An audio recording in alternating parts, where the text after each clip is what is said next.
In a world of smoke and mirrors, Martin Frankel didn't just play the game, he rewrote the rules. Not with guns or gangs, but with forged identities, fake priests, Vatican ties, and a trail of scorched regulators left wondering how a shy, nerdy misfit from Toledo became the most elusive financial con artist of the late 20th century. Martin Frankel was born in 1954 into a world where appearances mattered, and is never quite fit. He grew up in a modest, middle-class Jewish family. His father, Leon Frankel, was a World War II veteran who ran a small appliance repair shop. His mother, Gertrude, was a homemaker with a rigid sense of structure, discipline, and social propriety. There was nothing in this quiet upbringing that screamed criminal mastermind.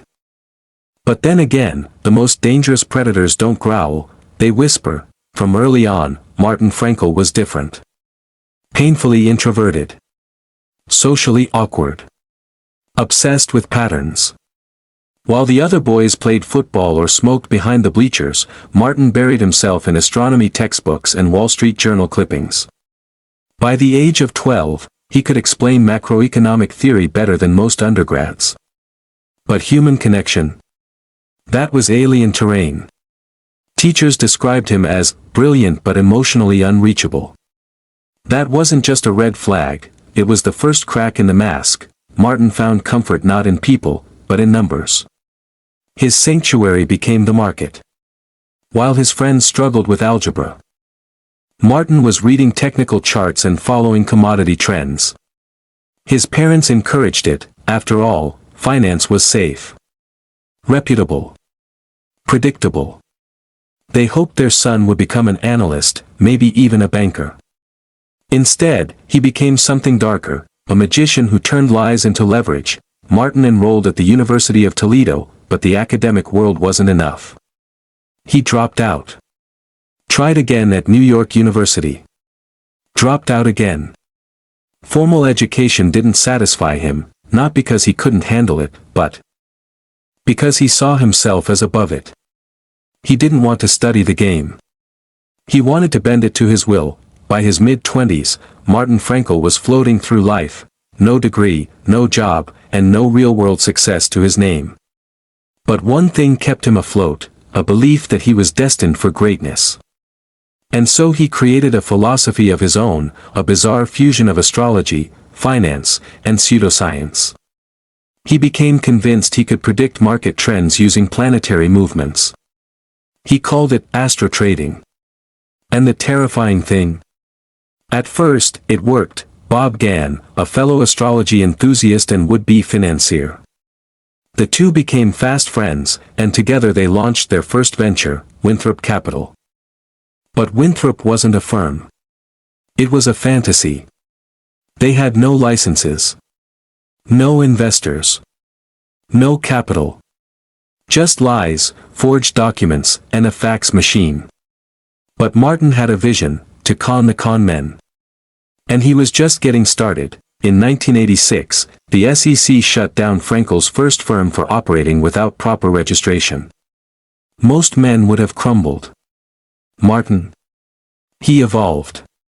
He realized that the real power didn't lie in retail trading, it lay in controlling insurance companies. Real institutions. With assets. Licenses. Legitimacy. And most importantly, access to other people's money. To sell the lie, Martin built a character. A new identity. His new identity was Father Jonathan, a mysterious Catholic priest from a fake charity with ties to the Vatican.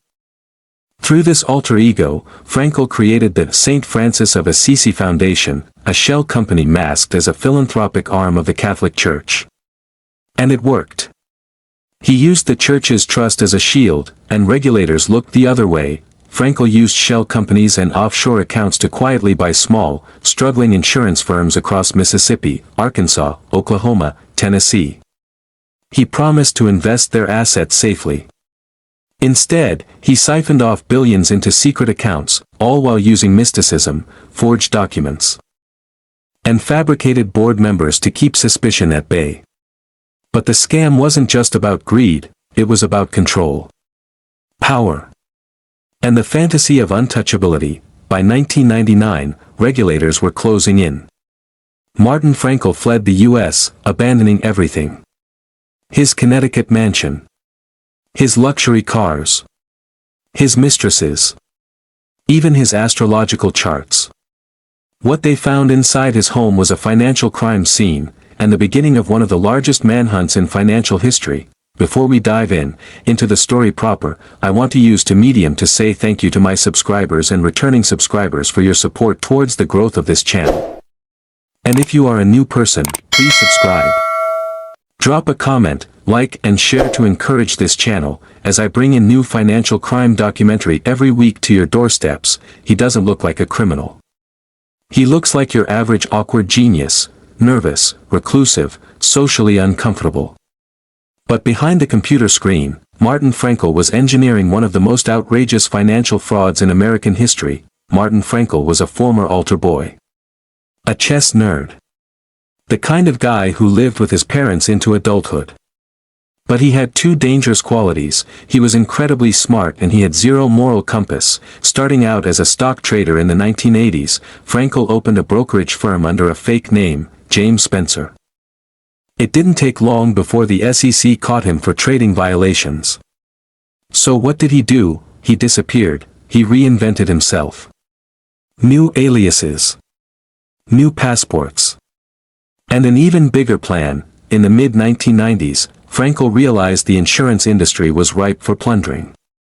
Using fake charities and foundations, like the St. Francis of Assisi Foundation, named after the Catholic saint to appear trustworthy, he began secretly acquiring small, rural insurance companies in the USA. These companies had millions in reserves, money meant to pay out customer claims. Frankel would move that money into his personal Swiss bank accounts under the pretense of investing it. He looted over $1.2 billion this way. Frankel was cunning. He duped the Vatican, Catholic charities, and even used fake priests as part of his scam. By 1999, the scheme was unraveling. Investigators found that the supposed foundation had ties to offshore accounts, fake executives, and missing funds. Frankel fled the U.S., torching papers and files in his $2.5 million mansion before escaping to Europe. Frankel had been hiding out, living under fake names and with a briefcase full of diamonds, Rolexes, and burner phones. The FBI had issued an international warrant. He was arrested in Germany later that year. Frankel was extradited back to the U.S. in 2001. In 2004, he pled guilty to 24 federal counts, including securities fraud, wire fraud, and money laundering. He was sentenced to over 16 years in prison. The damage: at least $1 billion stolen, over a dozen insurance companies collapsed, thousands of policyholders left in limbo, investigations in the US, Europe, and even the Vatican. Martin Frankel's case exposed serious weaknesses in how insurance companies were regulated, especially in smaller US states. It also showed how easy it was to use religious charities as a front for fraud. Frankel didn't use violence. He didn't wave a gun. But with lies, spreadsheets, and a laptop, he pulled off one of the biggest white-collar crimes of the 1990s. He looked more like a librarian than a criminal. But behind the glasses and awkward demeanor was a man who built an empire of fraud, all from a desk. Frankel's escape was textbook. Multiple fake passports. Cash hidden in briefcases. Offshore connections. He bounced through Germany, Italy, and Switzerland like a shadow, always one step ahead of law enforcement. But eventually, the web tightened. In May 2000, after almost a year on the run, German police raided his hotel room in Hamburg. Frankel didn't resist. He just muttered, "I'm Martin Frankel." It was over. The charges? Racketeering, wire fraud, money laundering, securities fraud, mail fraud, the list was biblical. He pleaded guilty to 24 counts. The total loss? Over $1 billion. And yet, the damage wasn't just financial. It was institutional. He exploited loopholes in regulatory oversight, religious trust, and state insurance systems. He proved the system wasn't broken. It was rigged, and no one was watching. Families lost retirement funds. Employees lost pensions. States had to bail out failing insurers. Regulators scrambled to cover up the embarrassment. The Vatican issued statements of denial. And investors? They were left staring at a trail of fake priests and empty vaults. Frankel was sentenced to 200 months in prison, just under 17 years. He served time quietly, away from the spotlight, with minimal media attention. No major documentaries. No Netflix exposé. It's as if the world wanted to forget.